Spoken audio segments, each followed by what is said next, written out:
Okay, good morning, everyone.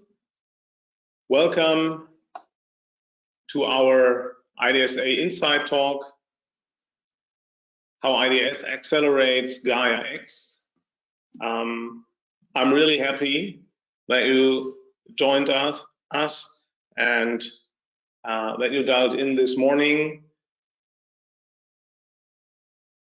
We have a session where we want to present the results of the paper which was released some days ago and which was crafted, driven by Boris Otto from Fraunhofer ISST with several colleagues from Fraunhofer and from the IDSA and GAIA-X ecosystem. And we are happy to present the insights out of that. So therefore, I'm more than happy to welcome Professor Dr. Boris Otto from Fraunhofer ISST and later on Sebastian Steinbuß, the CTO of the International Data Spaces Association, to let us know more about well, the content from this document. My name is Lars Nagel. I'm the CEO of the International Data Spaces Association, and I will a little bit broaden the view and focus on well, the role of IDSA making GAIA-X happen from an ecosystem approach. You are now in listen-only mode, and at 11:45, we will have a Q&A session. And well, as the webinar is very crowded, which I'm really happy about, we try to answer as many questions as possible, but we will also have a follow-up event where we can tackle this. So later on, you will have the ability to unmute and to raise your question. Now, I would like to hand over to Boris Otto, and Boris, the floor is yours. We are really eager to learn more from your perspective. Yes, thank you very much, Lars, for the kind introduction. Also, a warm welcome to everybody, also from my side. I've noticed that we have, let's say, people from all over the world who have joined. Quick question from logistics. You can see my screen with a, let's say, with this first slide labeled GAIA-X and IDS. Is that correct, Andreas? If you could give me a... Everything's fine.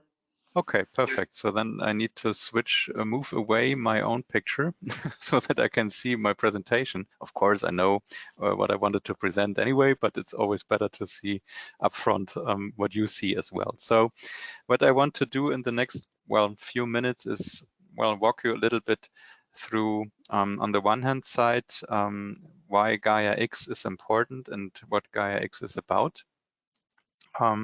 Also, what kind of, let's call it, design principles GAIA-X is following, and why that fits nicely to the design principles that have been, well, moving and driving the IDS initiative for years, for 5 years already, and how this could, let's say, well, work together. That's the ultimate idea, right? So if I may start with, well, a brief statistics that probably you all know. I took with me here this view graph on, let's say, the nature of the value creation that's basically determining our economies, also, for example, the European Union, and in general spoken, what makes a company successful in the end, right?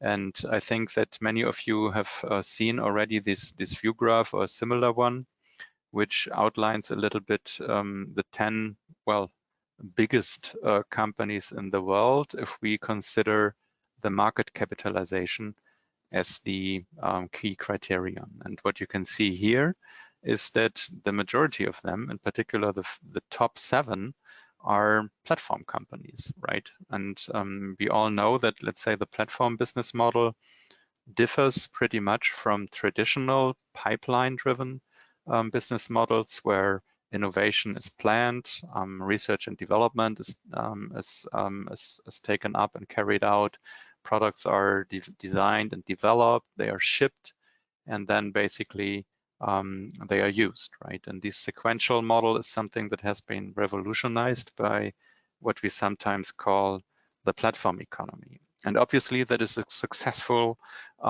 business model pattern, so to say, because in the end, as seen here and as mentioned, the largest companies in the world basically follow this platform business model in the end. And obviously that is something which is also received very well by the capital markets. Obviously investors think, well, that's a good idea, and I give my money into there because I'm hoping for quite some return, right? So obviously that's something, a successful business model. So when we look into more details about how these platform business models work when it comes to data, this can be seen on this chart which I brought with me. And I think many of you know these fundamental economic mechanics, let's call it like that, or the interdependencies of the different sides of such a market that is created through platforms. But I found it useful to look once more back to these fundamental things.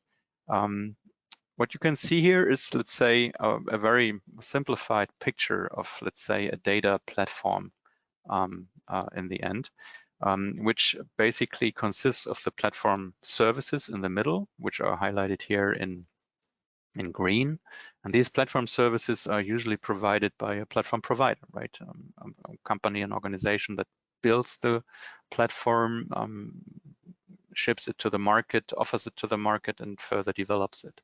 And of course, also what we call the ecosystem. So the platform provider is usually complemented by other companies that use platform services in order to, according to their own business model, extend the functionality, for example, by developing and providing apps through the platform and so on. What we see is that the success of digital platform business models pretty much depends, of course, on the fact that you're able to provide these platform services in a way that is appealing to users, so the different sides of the markets. But on the other hand, it also relies on the fact that you are able to access as much data sources as you can. And on the other hand, come up with cool services, right? Which you can see here on the upper blue part of the view graph. So, and in the end, these platform business models cover much of what is called, let's say, the digital architecture stack, which we see relevant for future economic growth, for competitive business models, but also in the end, to a certain extent, for societal prosperity, right? So we as societies, as member states, for example, the European Union, what do we need to put in place in order to be better off in the future, right? And that is also a discussion that has been carried out in the GAIA-X context, so that we see these platforms not only as enablers of individual business models, and not only as enablers of so-called ecosystems, but rather as, let's say, infrastructures for economies in the end, right? And what we see here also in the view graph is that basically these kind of platforms, if they function as infrastructures, serve multiple domains as outlined in the upper part of the view graph, like mobility, for example, or Industry 4.0, or healthcare, or recently in times of remote learning under Corona restrictions in the education domain. And we expect much from these platforms, all of us, because we want to consume cool services that allow us to have a better life, to make our business processes more efficient and be better off in the end, right? And many of these services are designed in the way that they make use of data. And that, as I said, brings me to the lower part of the view graph. And often these services require the smart combination and integration and analysis of different sources and types of data. And of course, this development is spurred not only by the emergence of platform providers, but also of the evolution and emergence of, let's say, more and more data sources. And a couple of examples are depicted here in the lower part of the view graph, labeled as the Internet of Everything. Everything is connected. Our car is connected. Machines on the shop floor are connected to the Internet. Our smartphones, of course, are connected to the Internet. Cameras, sensors all over the place in urban areas are connected to the Internet. And so if we nail it down to, let's say, one fundamental strategic capability that we need to be able to develop when we think of these kind of data platforms is what is depicted on the right side, which is basically being able to understand, but not only understand, but to a certain extent control the data value chain from the creation, the capturing of the data in sensors, so on the lower part, over the pre-processing, the data storage, the aggregation of the data, but then, of course, the data analysis, the enhancement, for example, through context information from open data sources in order to provide a service based on data that, as I said, makes our industrial and business processes more effective and efficient, but in the end, that makes our all lives easier and better. That's basically the fundamental notion here, right?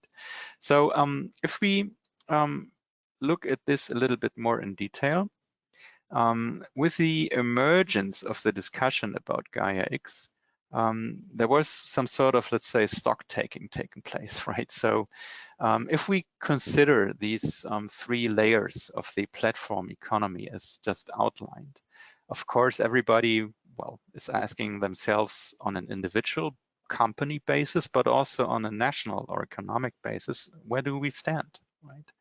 And if I look into, let's say, the middle column here, we see that this is something which we cannot basically ignore because it's a development which is aggravating or increasing in neutral terms.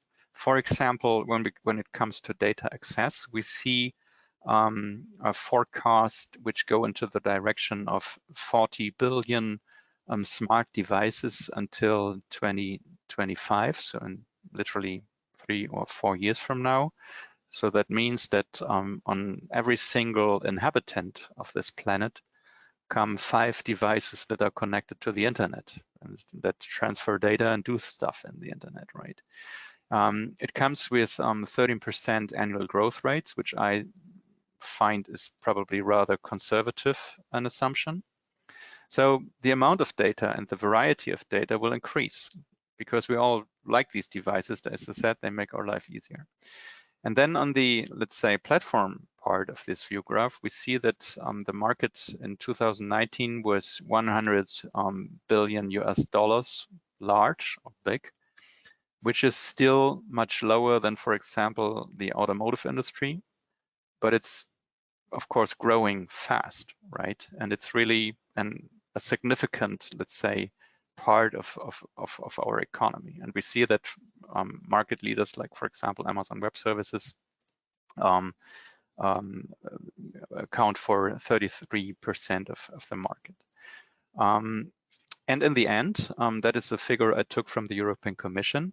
They assessed, let's say, the market value of the data economy. I found that a little bit a weird, well, criterion, but let it be that way. They assessed the market value of the data economy as 829 billion euros. So obviously there's lots to gain, right, in these kind of platform economy. So, and when, as I said, when we look then, okay, where do we stand? And by the way, that is something that every individual company has to do. A colleague of mine from the University of Aachen, Frank Piller, he framed it nicely, said, well, in the end, every company needs to make an assessment on their own to determine what role they want to play in the future. So will they be the platform or will they be the app for the platform, right? So that is a decision that basically everybody has to take. And I know that he also talked with organizations and companies from the farming industry, and there were discussions going on like, okay, is the tractor, so the machinery, is it in the end just an app, you know, that is offered into the ecosystem? So there are discussions, or have been discussions going on a business level, on the level of individual organizations, but it has also been taken up on, let's say, economies, or let's say economic areas, right? And that is something that you can see here on the right-hand side. I should say this is my personal opinion, so this is not grounded on empirical data, but it's just an observation that I took personally when talking to lots of people, how their impression of the situation is. And if we start on the lower and on the upper part, we see that, let's say, in terms of services, well, it's a little bit a mixed situation, or a mixed understanding of where we stand, like with a yellow traffic light. When we look into the lower part, I think that in many domains, in many sectors, European companies are very advanced. In particular, when we think about, let's say, sensor technology, Industry 4.0 applications, embedded system for industrial machinery, all these kind of things are, in my point of view, a strength of many European economies. So we are really good in that regard. So we are good in connecting stuff and making data available, right? But when it comes to Europe, where we are not so good is, let's say, in terms of platform offerings, right? It's not the case that there are no platforms in Europe, but let's say, as mentioned in the beginning, the really large ones come from outside Europe. And which is, I don't want to tell it's good or bad, it's just a matter of fact, right? It's as it is.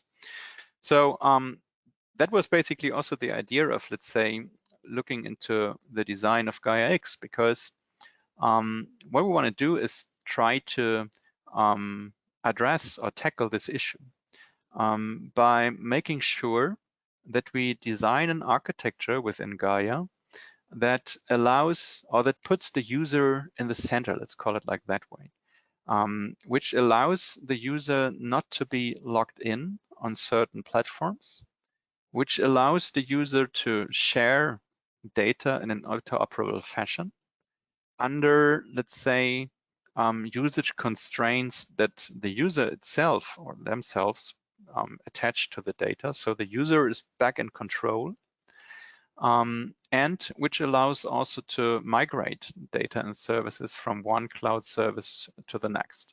So it's really something, as I said, that puts the user in the middle. I shall also say that also in the research domain, there is an important discussion strand ongoing about, let's say, what else can be done in order to put the user in the center. And I don't want to talk about Solid, which is a great initiative in my point of view, but also from a governance or, let's say, organizational point of view. There are calls discussed in many places these days about forming data trusts, right? So cooperative structures or cooperative organizations, like we know it from, let's say, some retail chains, for example, Migros in Switzerland is organized as a cooperative. We know it from, let's say, some sorts of retail banking, which are organized as cooperatives, which basically allow the multitude of individual data providers to form and come together, and in that sense, basically form a center of gravity, which none of them could achieve on their own, right? So, talking about GAIA-X, the idea is to allow multitude of cloud service providers, the so-called infrastructure ecosystem, and a multitude, an ecosystem of data users, data sharing services, and so on. So it's a federated architecture, which is based on the fundamental design principle of decentralization. So everybody can take up the GAIA-X standard and offer a GAIA-X compliant service if basically they pass the test, so to say. And in order to, let's say, make such an federated or decentral architecture happen, we need a couple of services, let's call it in a non-technical way, in the middle. And that is something that we call the federation services, which are depicted here in green. So it's much about identity and trust. So if different nodes need to find themselves and need to share, let's say, access and use of certain resources, it must be ensured that, let's say, the individual actors in these ecosystems can be trusted. That is something that needs to be taken care of. Also, we need to attach usage constraints when we share data based on this infrastructure, and that is related to what we call his sovereign data exchange, which is, by the way, something that we have been doing within IDS for quite some time. Also, we need federated catalogs, which are basically listing and making available these services that are compliant to the GAIA-X criteria. And it is interesting to know that, of course, these services can be nested and overlapping, right? So we need to make sure that if I consume a service that is GAIA-X compliant, but which itself consists of a number of other services below, for example, storing services or compute or the use of computing resources, that these individual services below are also compliant and conformant with the GAIA-X standard. And of course, we need to have something in place that tells good from bad, right? Good services that actually conform to GAIA-X and set them apart or differentiate them, demarcate them from the ones that only pretend to be GAIA-X compliant, right? So in the end, what the GAIA-X association will deliver, and I need to speed up a little bit, I've just seen on my watch here, is three major things. First of all, the GAIA-X association will specify how this architecture that we have just seen here, how it looks like in more detail and how it works. So it's a document. Also, the federation services will be implemented in open source as open source code for everybody to be taken up. And as I said, there need to be instruments or means of certification. So tools that allow users to test whether they are already conformant to GAIA-X, and others that are also able to monitor these kind of things. So that when we look at that, and I don't want to say that these models, one of these models is better or worse than the other or superior or something like that.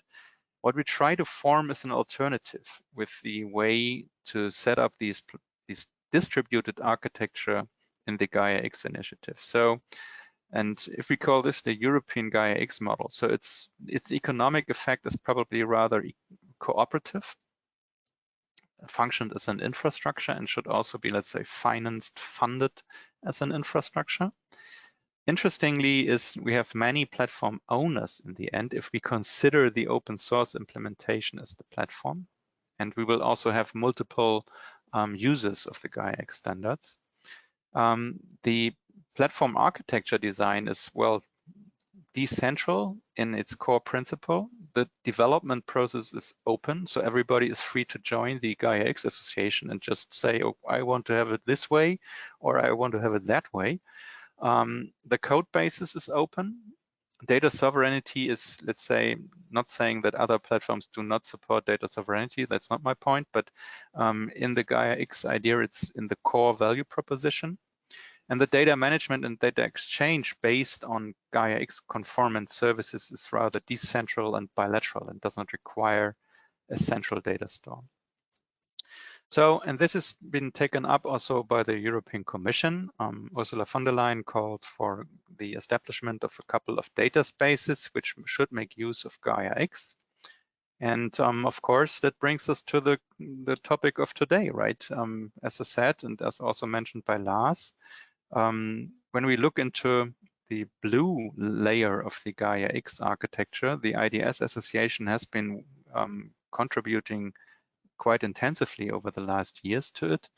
And therefore, what we did was mapping, so to say, what we have done in IDS, and that is depicted here in dark green, which is basically summarizing the components of the International Data Space Reference Architecture model. and mapped then to, let's say, the GAIA-X architecture.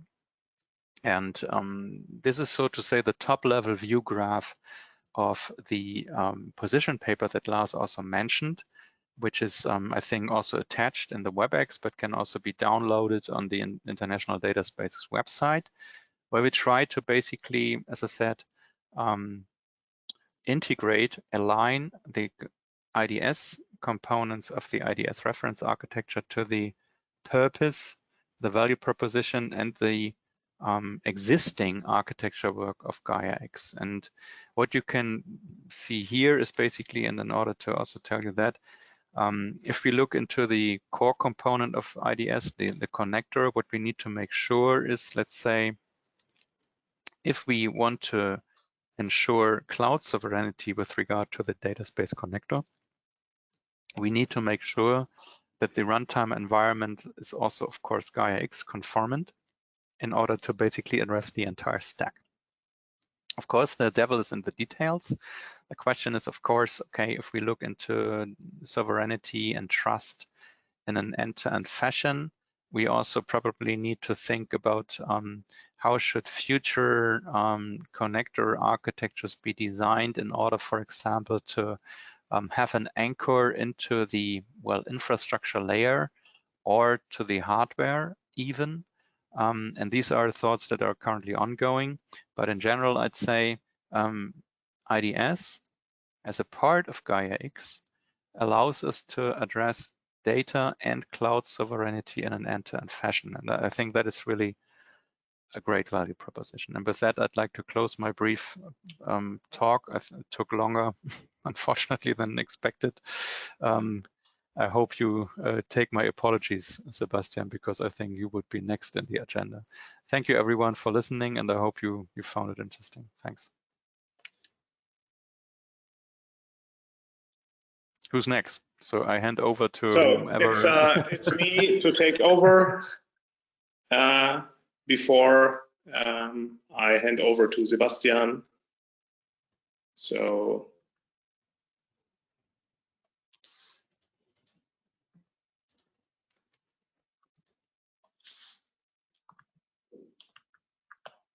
I hope you can see my slides. Looks good. Okay, so yeah, I would like to frame this a little bit. So to what extent we can bring in our expertise from IDSA and our members into, well, the flourishing of GAIA-X, the further growth and the stimulation.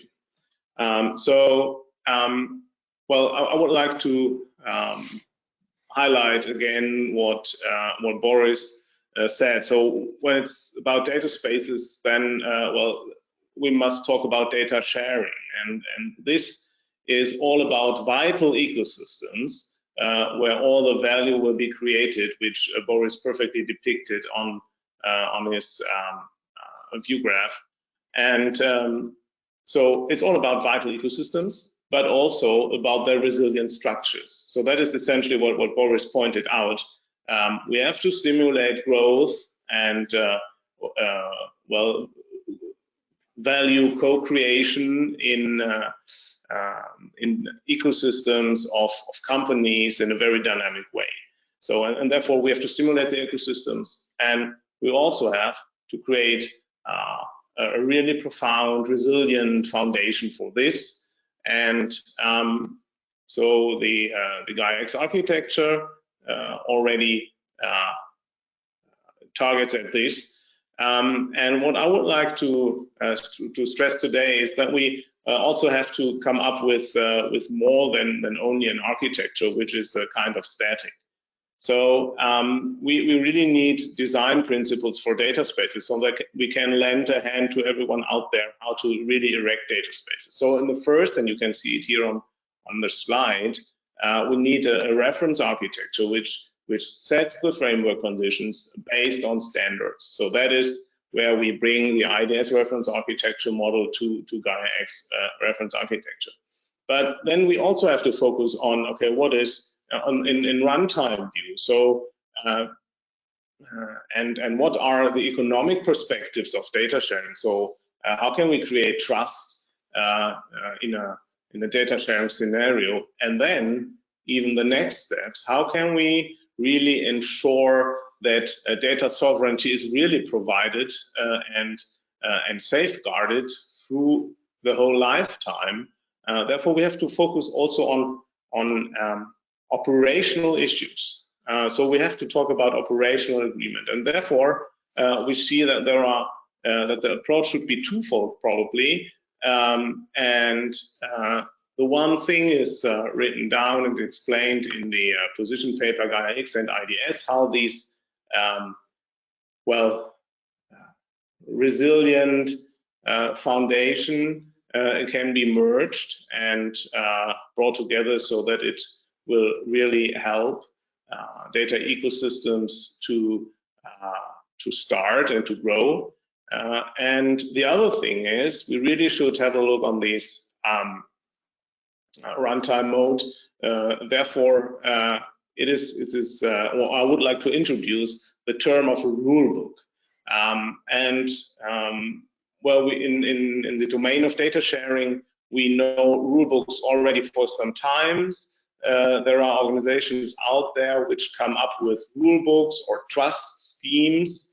So this all targets at a very holistic view on data spaces, so reflecting the functional and technical perspective, but also the operational perspective and the legal perspective, and then the economic perspective. And this all together forms really a data space. And it also makes a lot of sense to have a look at the IDSA rulebook, which explains how a data space can be run once it is really alive and erected.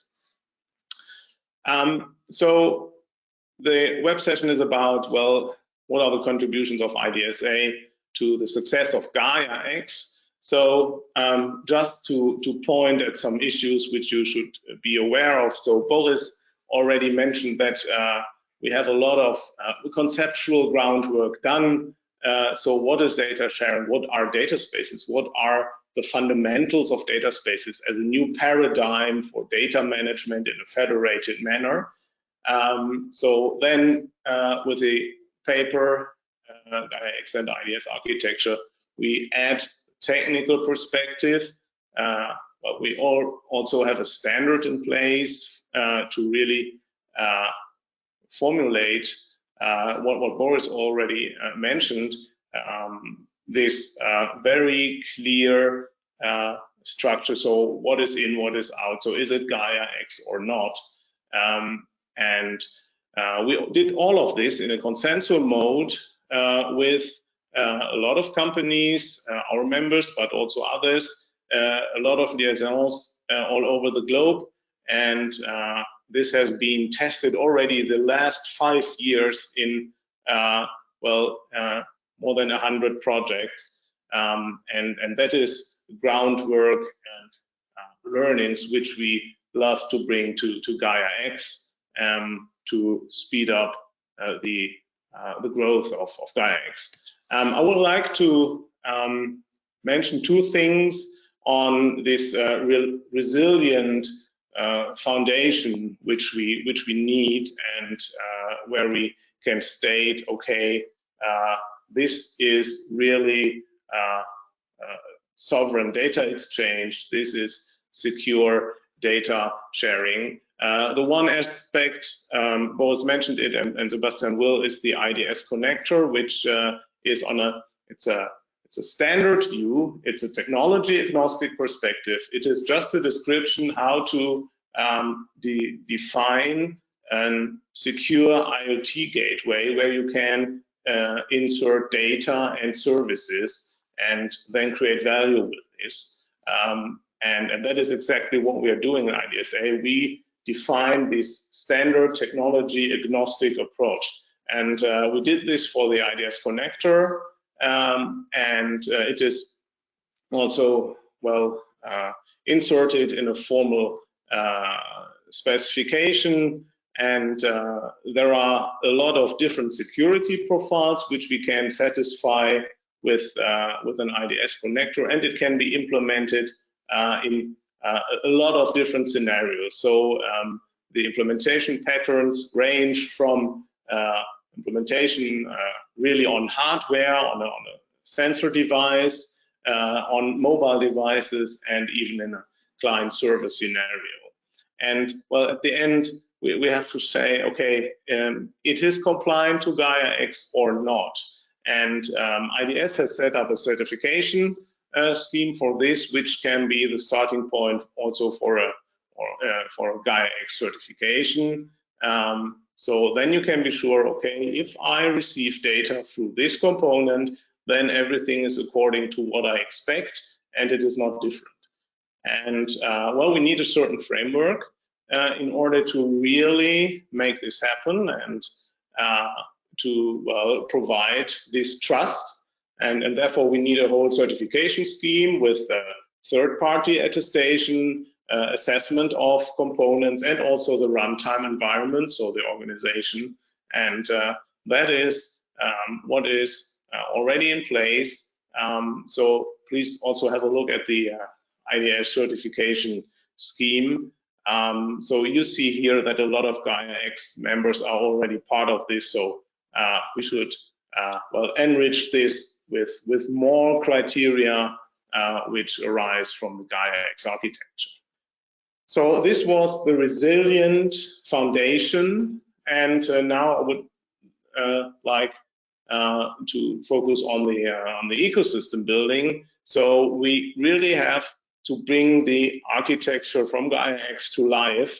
So we have to provide support to build and well GAIA-X compliant ecosystems, or to buy components. So well, at the end, Boris told about earning money. Well, there will be a lot of companies out there providing services and components. So well, any company must make this make or buy decision.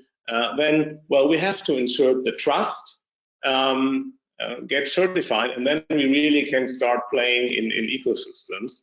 And that is what IDSA did since 2 years. So we have a clear concept how to monitor the growth of data spaces. And well, you are warmly invited to join our launch coalition. There we follow this idea of a holistic view on data spaces, so depicting or integrating technology and business. And then with a very clearly defined time box process, we see that we let grow data spaces efforts, that we give support to all of this via concrete measures and methods, and that as a whole we can stimulate the erection of data spaces. And well, here just a short view on what is going on. There are companies already which have a profound knowledge in all these technology and architectural aspects. So companies which help implementing, and there are a lot of data spaces endeavors already out there which integrated all the components which have been mentioned. And well, I would like to invite you warmly to join us and to really go the next step in really making data spaces happen. Let's integrate the GAIA-X architecture. Let's challenge it. Let's implement it in real life scenarios and bring it to big business success and really a flourishing ecosystem. So thank you very much from my side. And now I would love to hand over to Sebastian Steinbuß, CTO of the International Data Spaces Association and also member of the technical committee of GAIA-X. And he, well, spent more than the last year in really making or bringing all the IDS groundwork to GAIA-X so that GAIA-X can benefit from this speed up and that we do not have to invent the world again and again. So the floor is yours, Sebastian. Yeah, thank you so much, Lars, for the introduction. Thank you so much, Boris, for the preparation of my talk. So you took a little longer, so I can spare some slides. So I will provide some insights into the technical aspects of the integration of GAIA-X and IDS. And maybe one general remark before getting into those details. We in IDSA, we are around for a while, roughly 5 years, and we came to a point where we said, so we need something like a soft data infrastructure. IDS is the right approach, but at some point of time, we need a European soft data infrastructure to really process and share data. And in my opinion, GAIA-X is exactly what we were looking for. And this is also a reason why we want to shape GAIA-X with all of you. I will introduce shortly the IDS aspects and the GAIA-X main aspects so that we can really see how those things do really fit together. So if we try again to understand IDS, so what are we talking about for a couple of years? We talk about interoperability. So every connector, every participant in this data share shall be able to understand every other one. We are talking about trust, how to enable trust between the different participants. How can I understand how trustworthy another participant is? And we want to put a governance on top of this data space. Technical governance with usage policy enforcement, but also operational and legal governance aspects. So this is the core idea inside of IDS and what we are working on for roughly a while.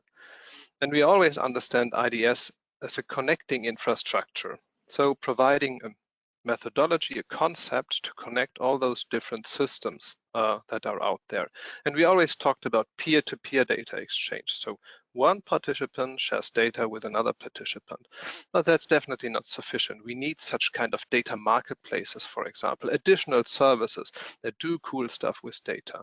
But ultimately, we need a point somewhere where data can be put together from different sources, be combined, be analyzed together, for example, with AI, so that we can get those real cool results. This is the basic idea of a cloud environment. And that's why IDS needs such services, such cloud-based services to really enable the data economy of the future. So, and then as said, and if we take a look at such of a kind of a soft data infrastructure, this is what GAIA-X came up with. And as Boris and Lars already mentioned, IDSA and all our members supported this endeavor from the beginning on, and so we still do.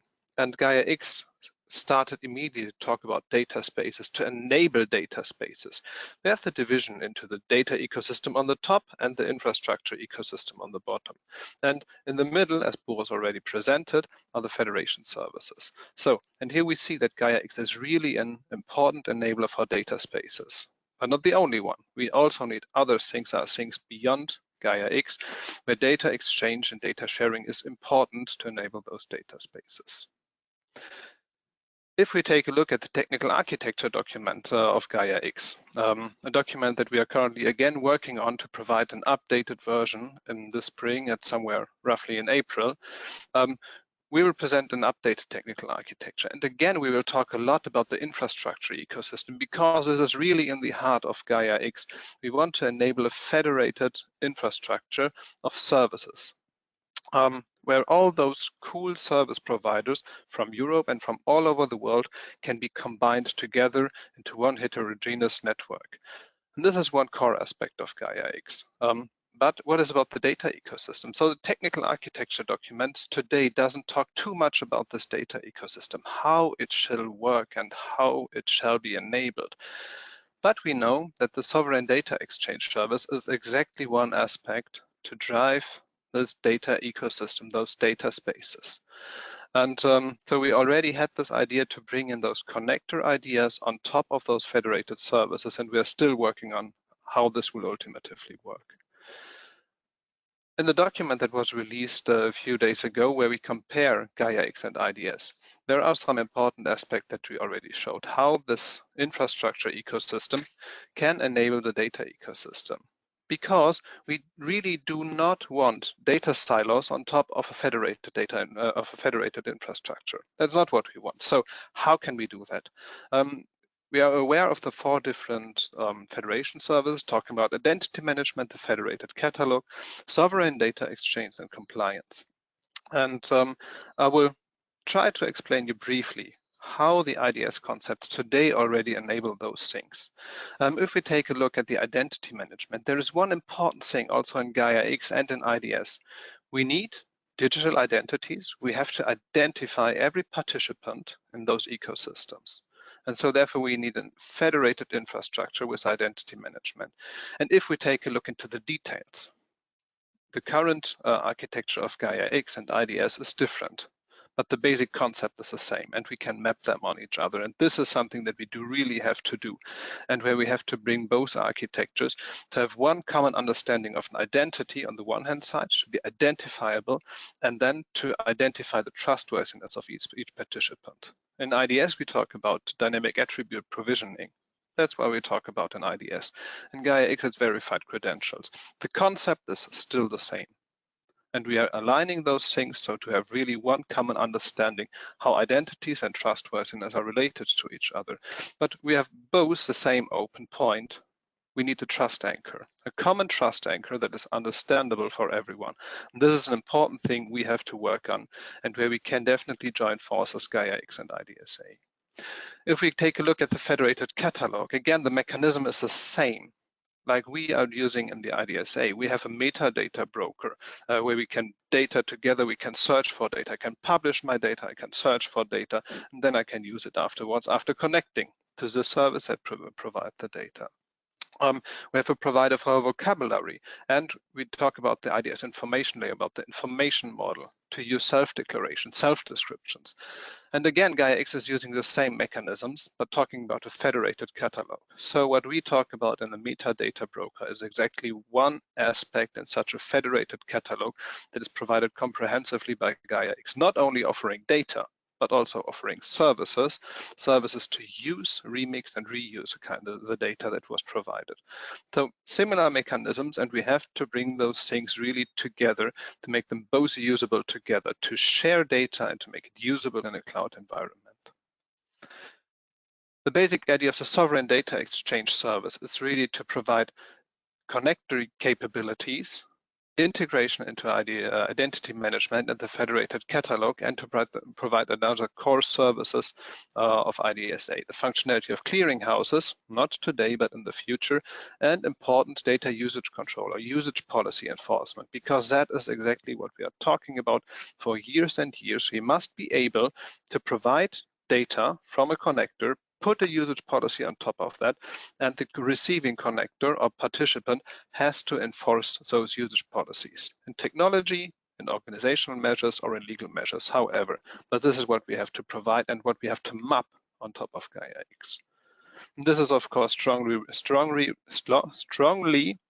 related to the compliance. We in IDSA, we have today a certification scheme.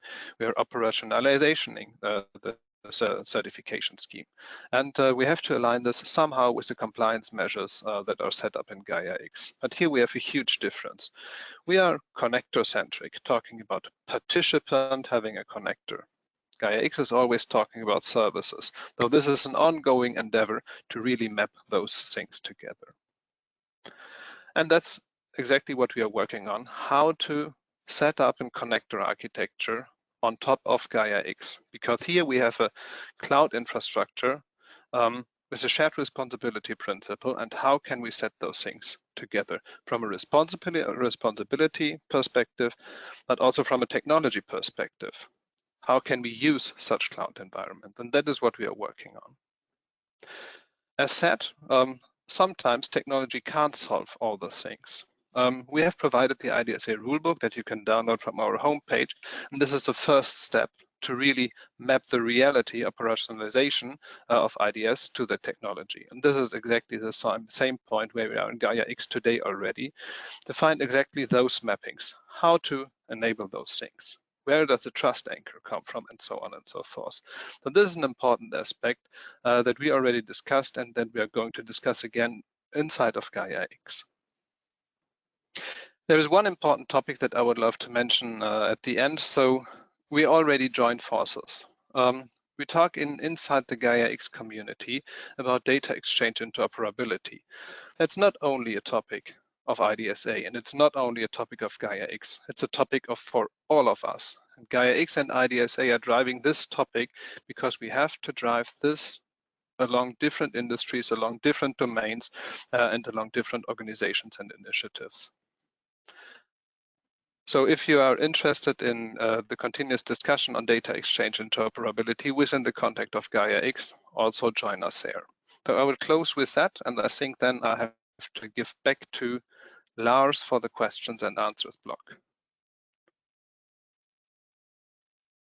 Yes, thank you, Sebastian. Thank you, Boris. That was, at least from my side, a great overview of what we are doing and well, things we can reuse and where we can jointly speed up well, the evolution of data spaces as such and of GAIA-X initiative in special. So well, we have now roughly 10 minutes left for Q&A session. So I would ask you to indicate that you want to speak by raising your hand.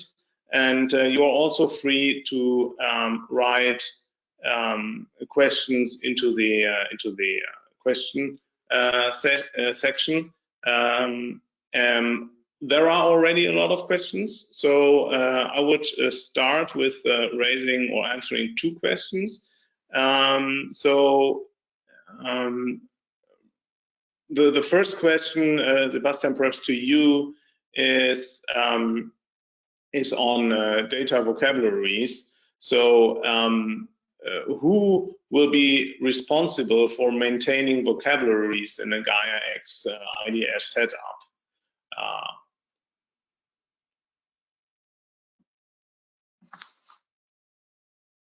Sebastian managed to escape, right?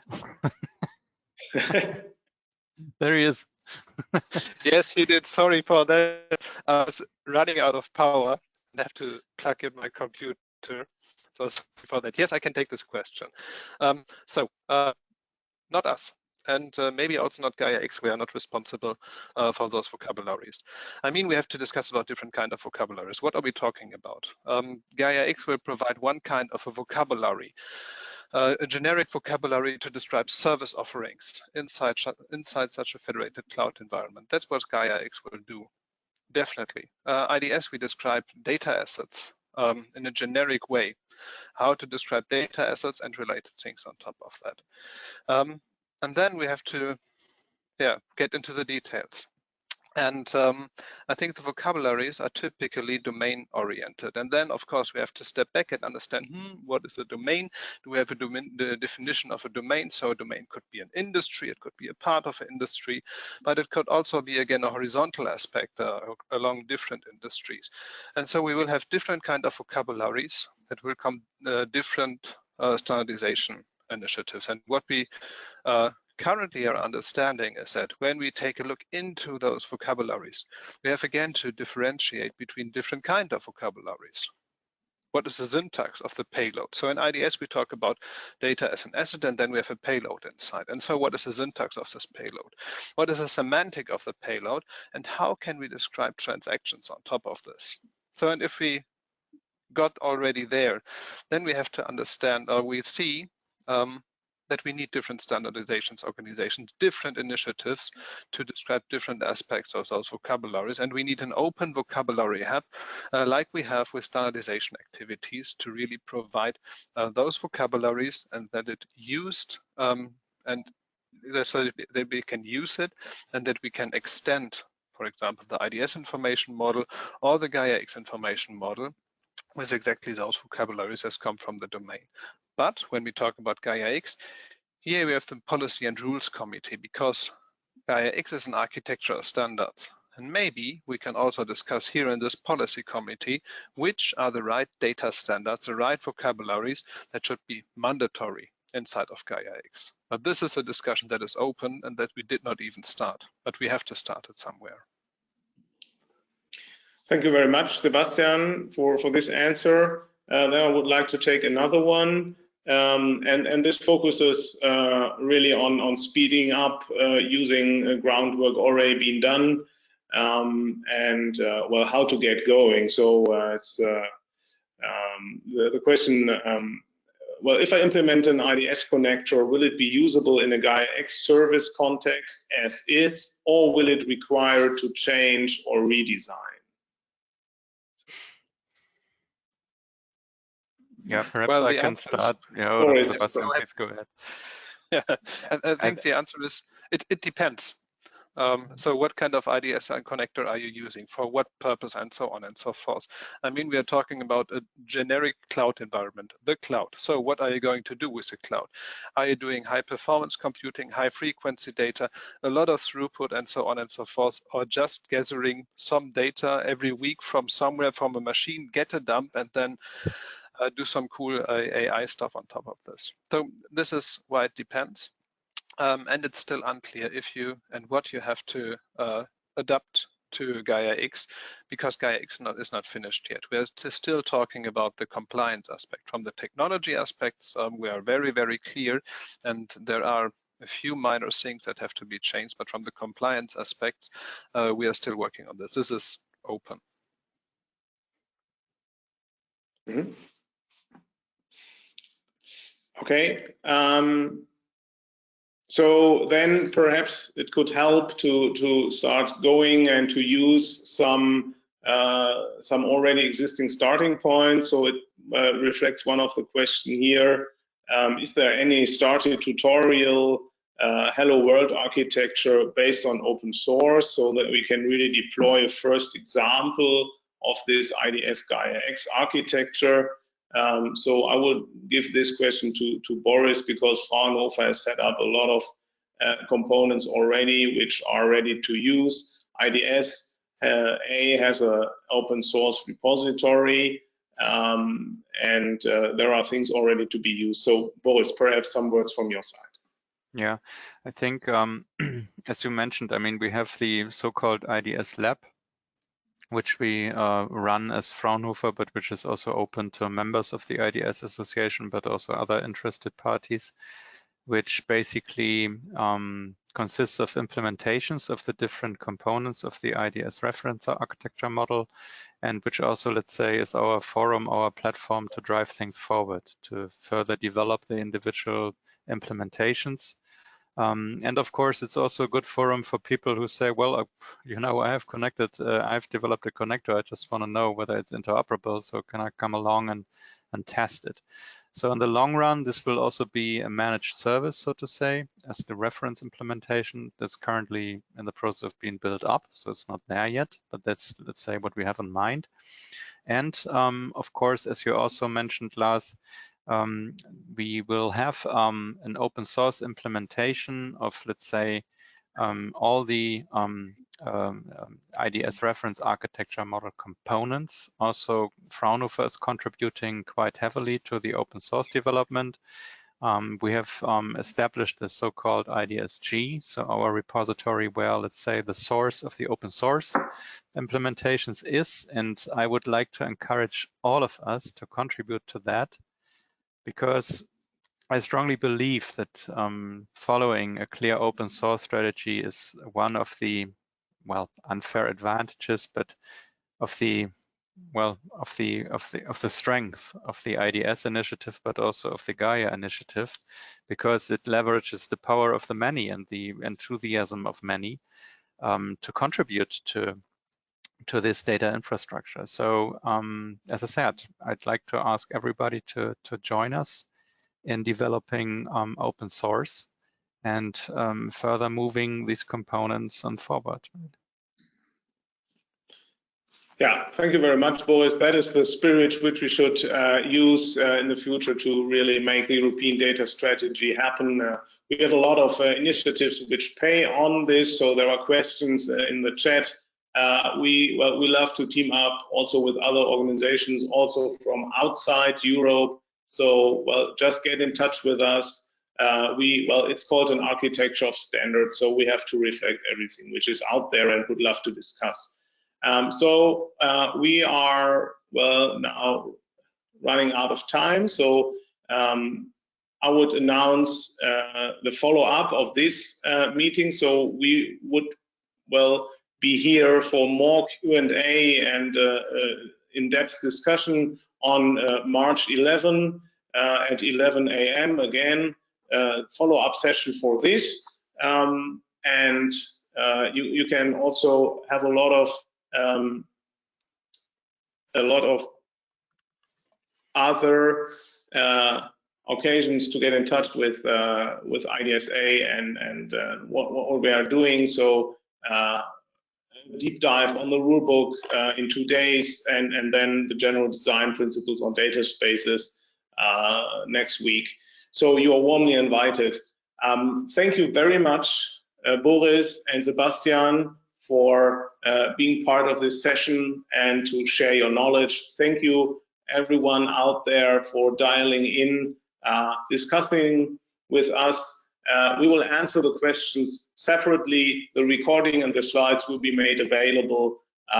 So stay connected and let's build data spaces. Thank you very much. Have a great day and see you on some other occasion. Goodbye from our side. Thank you to everyone. Bye-bye. Thanks to everyone. Take care. Bye.